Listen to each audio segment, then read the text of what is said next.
تخيل كده انك تسافر فرنسا بس مش مرة واحدة، لا دي هتكون 3 مرات في 3 عصور مختلفة.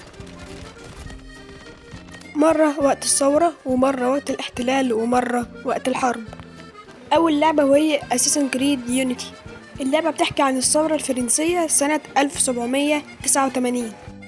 بتبدأ اللعبة بإن هما بيخترعوا جهاز بيخليك تسترجع ذكريات أجدادك. فعلا بتختار واحد اللي هو بيكون بطل اللعبة. قصة اللعبة عن شاب اسمه أرون حياته اتدمرت وبيحاول إن هو ينتقم، ومن هنا بيبدأ إن هو يدخل في عالم الأساسن. اللعبة مش بتحكي قصة شخصية، لأ دي بتحكي قصة بلد كاملة بتتغير.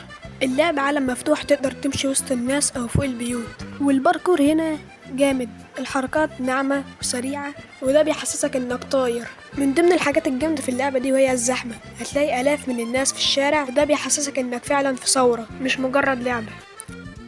اللعبة عجبتني وهي جميلة جدا، ان شاء الله هختمها قريب وهعمل عنها فيديو لوحده. اللعبة التانية وهي ذا سافيتشر.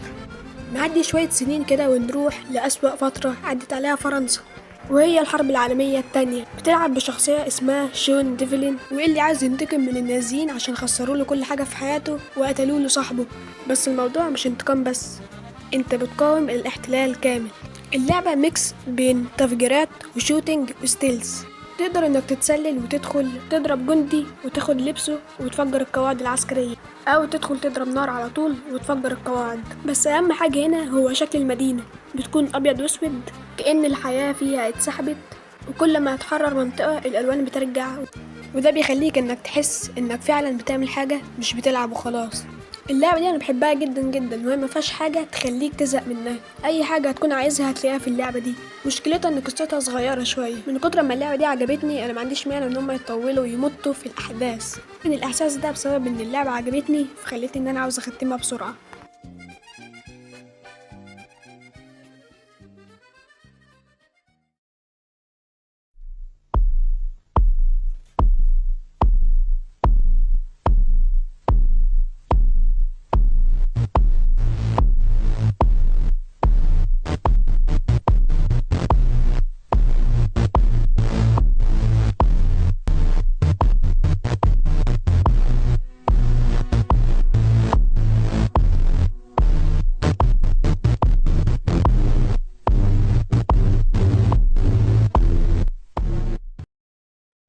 طيب دلوقتي احنا خلصنا التاريخ، تعالى بقى دلوقتي ندخل على العصر الحديث.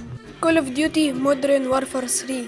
قصة اللعبة عن الحرب العالمية الثالثة. روسيا بتهاجم مدن كتير زي نيويورك ولندن وباريس وبرلين، وبتلعب خلال اللعبة دي بشخصيات مختلفة.